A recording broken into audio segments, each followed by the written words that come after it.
સજા ફરવામાં આવી છે ગઈકાલે દોષિત આજે સજા ચોક બજાર પોલીસ સ્ટેશન મુકામે જે ગુનો નોંધાયેલો અને એ ગુનામાં ભોગ બનનાર 6 વર્ષ અને 8 માસની એક માસૂમ બાળા ભોગ બનનાર હતી કે જેની ઉપર આરોપી મુકેશે 7 ડિસેમ્બરના રોજ બળાત્કાર કર્યો અને પછી એનું મોત નિપજાવ્યું. આ ટ્રાયલ બનાવના 2 મહિનાની અંદર જ સુરતના એડિશનલ સેશન જજ શ્રી યુ.એમ. ભટ્ટ સાહેબની કોર્ટમાં ચાલી અને 2 મહિનામાં જ આ પૂર્ણ થઈ.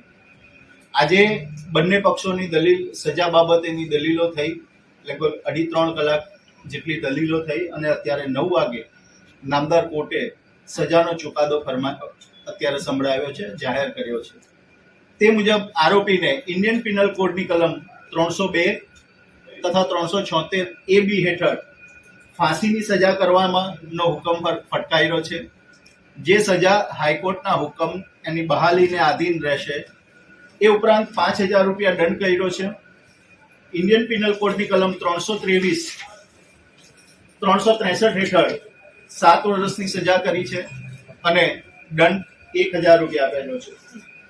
એ ઉપરાંત ઇન્ડિયન પિનલ કોડની કલમ 201 હેઠળ 7 વર્ષની સજા અને 1,000 રૂપિયા દંડ, 366 હેઠળ 10 વર્ષની સજા અને 1,000 રૂપિયા દંડ, 376(2)JL હેઠળ 10 વર્ષની સજા, 376(3) હેઠળ 20 વર્ષની સજા અને 5,000 દંડ, 323 હેઠળ 1 વર્ષની સજા અને 200 રૂપિયા દંડ, 342 હેઠળ 1 વર્ષની સજા અને 200 રૂપિયા દંડ. આ રીતની સજાનો હુકમ સુરતના એડિશનલ સેશન જજ શ્રી યુ.એમ. ભટ્ટ સાહેબે અત્યારે સંભળાવ્યો છે. આ ઉપરાંત દલીલ વખતે સરકાર પક્ષે પણ કહેવામાં આવેલું કે સાહેબ ન્યાય થઈ ગયો, આરોપીને સજા પણ થશે, એનું પ્રમાણ પણ નક્કી થશે, પણ વિક્ટીમને પણ કોમ્પેન્સેશન મળવું જોઈએ કારણ કે ભોગ બનનાર વળતર સ્કીમ અત્યારે અમલમાં છે. તો એ રજૂઆતને ધ્યાને લઈ સુરતના એડિશનલ સેશન જજ શ્રી યુ.એમ. ભટ્ટ સાહેબે ભોગ બનનાર બાળકીના પરિવારને 23,50,000 રૂપિયા વિક્ટીમ કોમ્પેન્સેશન સ્કીમ હેઠળ આપવા તેવો હુકમ પણ ફરમાવ્યો છે. સર, કયા મહત્વપૂર્ણ પુરાવા રહ્યા છે સજા સુધીમાં પહોંચવા માટે અને ઘટના કઈ પ્રકારની? જ્યારે ફાંસીની સજાની દલીલ થતી હોય, મેક્સિમમ સજાની દલીલ થતી હોય તો એગ્રેવેટિવ અને મિટિગેટિંગ એટલે ઉગ્ર થતા સંજોગો અને શાંત થતા સંજોગોની દલીલ પ્રોસિક્યુશન તરફે રજૂ કરવી પડે. તે મુજબ ઉગ્ર થતા સંજોગો અને શાંત થતા સંજોગો સજાને માટે નામદાર કોર્ટ સમક્ષ મૂકવામાં આવ્યા. આરોપીને કસૂરવાર ઠેરવતી વખતે નામદાર કોર્ટે જે પુરાવા ધ્યાને લીધા છે તે નંબર 1, આ બાળકીને આરોપી લઈ જતો તો તે એક બેને જોયું, લાસ્ટ સીન ટુગેધરનો પુરાવો, આરોપીના ઘરમાંથી લાશ મળવી, મેડિકલ એવિડન્સ, બાળકીના સ્વબમાં આરોપીના વીર્યની હાજરી DNA ટેસ્ટમાં એનો એવિડન્સ છે, સીસી કેમેરાનો પુરાવો છે. આ ઉપરાંત બીજા કેટલાક સંયોગિક પુરાવાઓ પણ પોલીસે એકત્ર કર્યા. પોલીસે આમ આરોપી બાળકીનું ગળું દબાવીને મોત નિપજાવી શકવાને માટે સક્ષમ છે કે કેમ એને માટે પણ એક ખૂબ જ સરસ ઉત્કૃષ્ટ પુરાવો મેળવ્યો.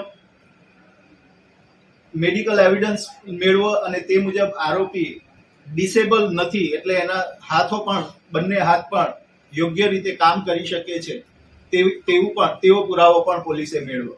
એટલે આ સંયોગિક પુરાવાને આધીન કેસ હતો. એ સંયોગિક પુરાવામાં લાસ્ટ સીન ટુગેધર, ત્યાર પછી મેડિકલ એવિડન્સ, પોસ્ટમોર્ટમનો પુરાવો, આરોપીની જે સારવાર કરી તેનો પુરાવો, આ બધી તમામ બાબતો નામદાર કોર્ટે ગઈકાલે ધ્યાને લઈ અને કસૂરવાર ઠેરવો અને આજે એગ્રેવેટિવ અને મિટિગેટિંગ સર્કમસ્ટાન્સીસ એ બંનેને તોલી અને જેમાં તેમ છતાં પણ એગ્રેવેટિવ સર્કમસ્ટાન્સીસ જે ગુનાની માત્રા ગંભીર છે તેવું નામદાર કોર્ટને લાગતા આરોપીને ઇન્ડિયન પિનલ કોડની કલમ 302 અને 376 હેઠળ ફાંસીની સજા સંભળાવી છે. સર, કોર્ટે શું ધ્યાને લીધું છે ખાસ કરીને ટકોર કરી લોકોને? કોર્ટે જજમેન્ટ ડિક્લેર કર્યું તે વખતે એક ખાસ ટકોર એ કરી કે આપણા પડોશી એ આપણા પહેલા સગા છે. આરોપીએ પડોશી ધર્મ નથી નિભાવ્યો. એની ફરજ હતી કે નાની બાળકી એની પડોશણ હતી, પડોશીની છોકરી હતી, આરોપીની ઉંમર 42 વર્ષની હતી. તો તેવા સંજોગમાં એક પડોશીએ પડોશીનો ધર્મ બજાવવો જોઈએ. તેની જગ્યાએ આ કૃત્ય કર્યું છે એ અગમ કૃત્ય કહેવાય. સર, આરોપીને કઈ રાક્ષસી સ્વરૂપ આપની દલીલમાં આપે કહ્યું છે. ચોક્કસપણે જે રીતે આરોપીએ ભોગ બનનાર ઉપર બળાત્કાર ગુજાર્યો અને જે રીતે એનું નિર્દયતાથી એની હત્યા કરી, તો એનું જે કૃત્ય જોયું તે મેં દલીલમાં, મારી દલીલમાં એવી રજૂઆત પણ કરેલી હતી કે આને ઇન્સાનના સ્વરૂપમાં એનો રાક્ષસી કૃત્ય છે. તે પ્રકારની દલીલ પ્રોસિક્યુશન તરફે પણ કરવામાં આવી. ત્યાં સુધી પણ દલીલ કરવામાં આવી કે એને હવસની આગમાં ઇન્સાનિયતને હવસની આગમાં હોમી દીધી છે. કારણ કે એનું જે એક્ટ છે તે ઇન્સાનિયતને લજાવે, માનવતાને લજાવે એવું એનું કૃત્ય છે. એ પ્રકારના જે એગ્રેવેટિવ સર્કમસ્ટાન્સીસ છે તે બાબતે કોર્ટ સમક્ષ મેં વર્ણન કર્યું.